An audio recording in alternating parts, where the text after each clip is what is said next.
warahmatullahi wabarakatuh. Baik, perkenalkan nama saya Nes Julimar SKP. Nah, saat ini saya berasal dari Akademi Keperawatan Sri Bunga Tanjung dengan NPDN 10.01078001 dan NU PTK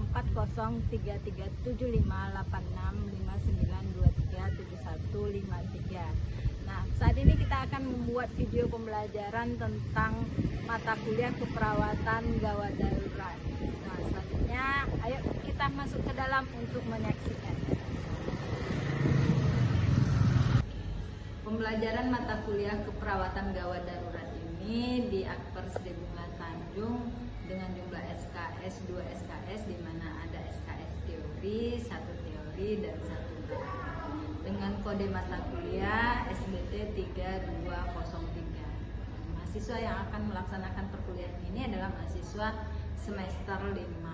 Nah, lingkup dari mata kuliah keperawatan gawat darurat ini adalah yang pertama konsep asuhan keperawatan gawat darurat, kemudian ada yang kedua ada konsep dan prinsip pada pelaksanaan bantuan hidup dasar dan bantuan hidup sekunder nantinya, kemudian ada proses asuhan keperawatan gawat darurat dan praktik asuhan keperawatan gawat darurat yang akan dilaksanakan nanti bisa di laboratorium, serta praktik klinik asuhan keperawatan gawat darurat yang biasanya kita laksanakan bisa di rumah sakit ataupun puskesmas yang ada IGD-nya.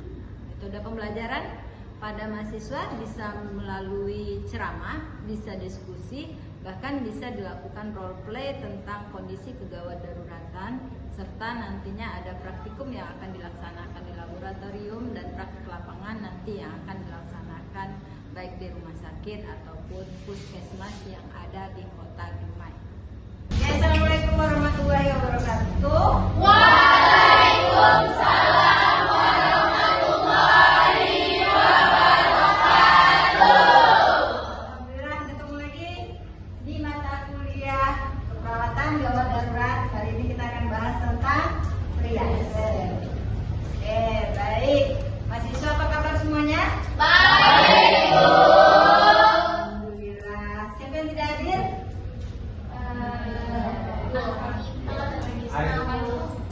Tiga orang.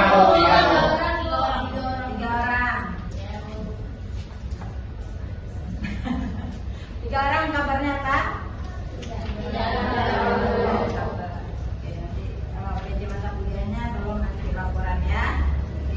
Selanjutnya kita akan bahas tentang konsep triase. Nah, diharapkan nanti setelah pembelajaran ini mahasiswa mampu untuk menerapkan konsep triase dan mampu untuk melakukan bagian alir triase baik menggunakan start atau dengan sistem SWAP. Nah, baik, sebelumnya gimana kabarnya tadi? Sehat? Sehat, Bu. Bisa kita mulai ini? Bisa. Ready? Go. Oke, sekarang kalau kita lihat gambar ini, apa yang ada dalam pikirannya? Siapa yang mau mengungkapkan pendapat?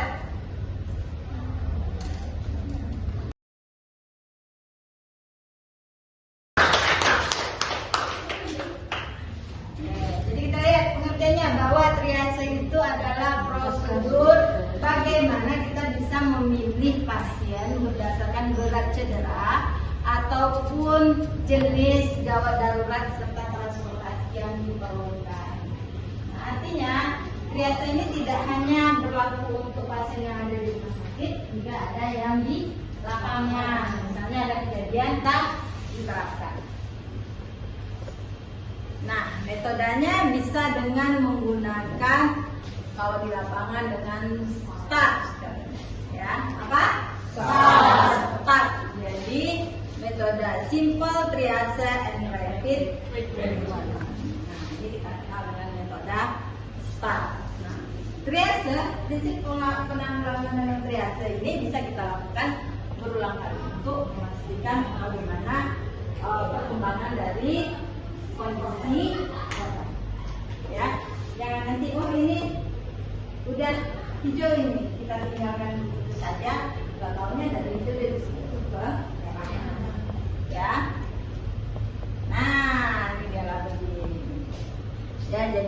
ada kartu-kartu triase.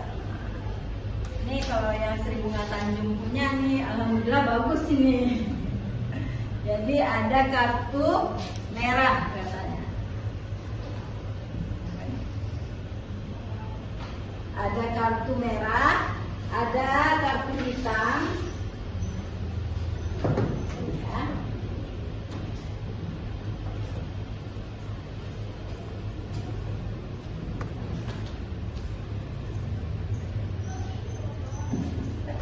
Yang punya kartu ya, kita juga punya kartu. Kartu merah untuk kartu merah, kartu hitam untuk pasien meninggal ya, kita taruhlah dia kartu hitam. Kemudian label merah untuk pasien yang sedang berat, kemudian untuk tindakan segera ya, segera, tidak bisa ditunda-tunda lagi. Berarti merah, prioritaskan dengan merah. Kemudian kuning, yaitu yang memang dia cedera tapi tidak mengancam nyawa. Kita beri dia label kuning. Kemudian pasien dengan cedera minor atau sangat sedikit sekali kita beri dengan label hijau. Berarti ada berapa? Kartu triase ada. Di rumah sakit juga ada. Di rumah sakit lengkap di penilaiannya. Langkah awal katanya, pertama nilai jalan nafas atau RW. Kalau pasien tidak bernafas, buka jalan nafas. Jika dia bisa bernafas, kembali bisa bernafas, berarti label merah. Kalau dia sudah kita buka jalan nafasnya tapi tidak bisa bernafas, berarti label hitam. Oke. Yang kedua nilai respirasi atau breathing. Jadi pengkajiannya tetap A, B, C, D. Ya. Nah, nilai lagi respirasi atau breathingnya, pernafasan di atas 30 kali per menit atau kurang dari 10 kali per menit, berarti merah. Akan cek perfusi atau radial pulse atau capillary refill atau CRT, capillary refill pulse. Ya. Lihat kuku atau bibir, kebiruan atau tidak. Ini kadang yang agak susah kita menilai. Kadang ada yang suka pakai kalau kuku-kukunya pakai kutek dan ini tadi gimana kita nilai berarti? Bibirnya. Ya. Lihat apakah ada kebiruan. Bila di atas 2 menit, di atas 2 detik, 2 menit lama kali ya. Nah, kita cek sisi artinya di atas 2 detik berarti merah. Kalau kurang dari 2 detik maka masuk ke tahap berikutnya. Oke. Nah, ingat pencahayaan akan sangat mempengaruhi. Bila tidak ada, kalau pencahayaannya gelap, mana tahu terjadi kita dikilam, terjadi bencana di sana atau terjadi kecelakaan terjadi di sana sehingga gelap ini. Nah, kita bisa cek nadi radialis. Cek nadi radialis. Ya.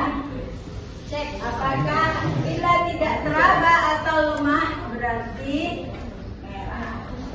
Bila nadi radialisnya teraba berarti masuk step berikutnya.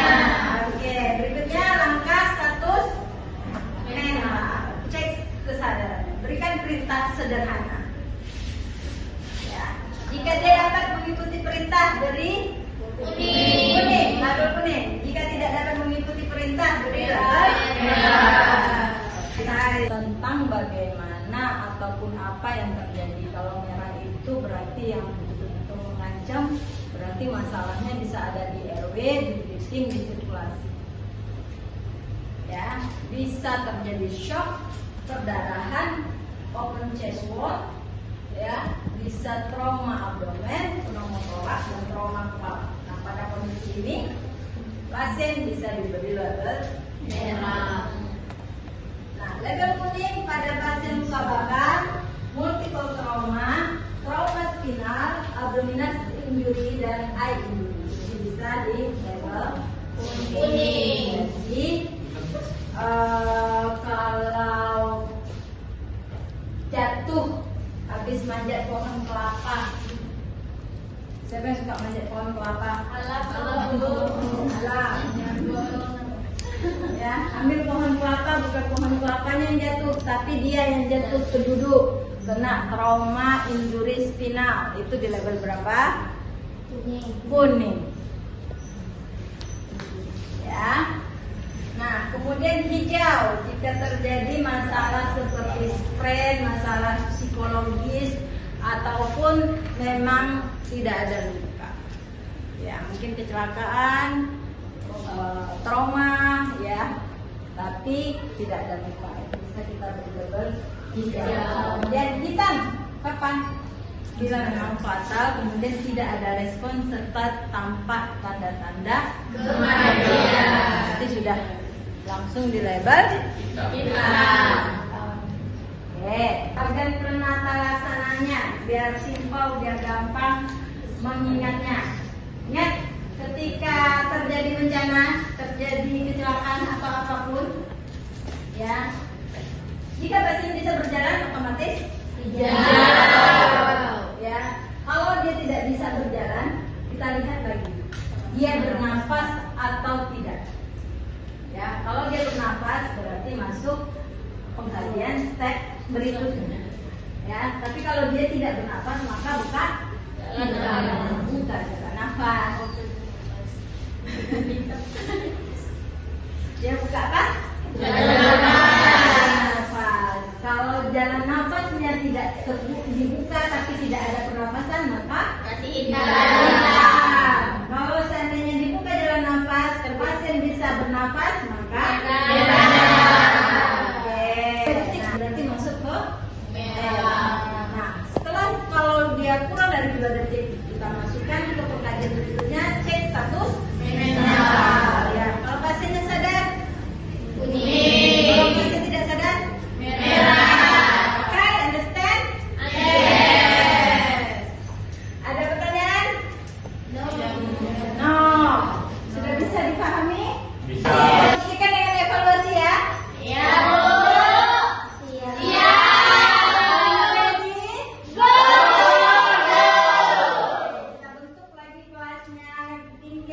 Kita sebut permainannya adalah true or false. Salah atau salah? Bahasa kamu ibunya true or false. Bahasa orang ini, bahasa Fikris benar atau salah. Seberapa kenalkah dengan teman? Silakan berdiri dari urutan sepatu paling kecil yang Bapak Ibu. A. Triase. B. Evakuasi. Proses memilih pasien berdasarkan beratnya cedera.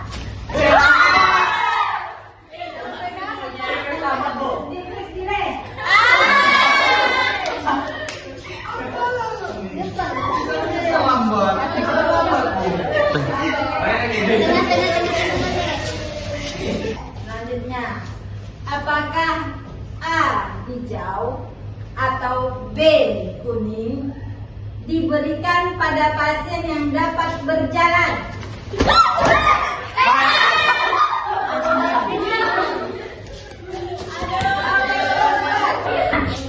Apakah A.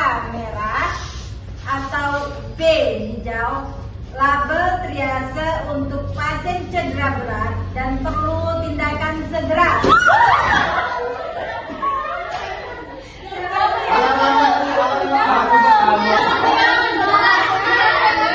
A. merah dan B. kuning jika korban mengalami luka kepala dan perdarahan subdural, muntah, nadi kurang dari 60 kali per menit dan nafas tidak teratur.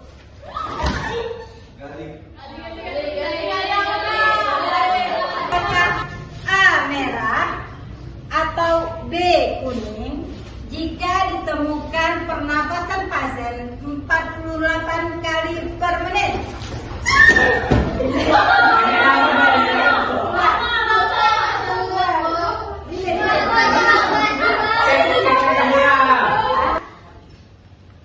Selanjutnya kita akan ketemu hari Senin depan.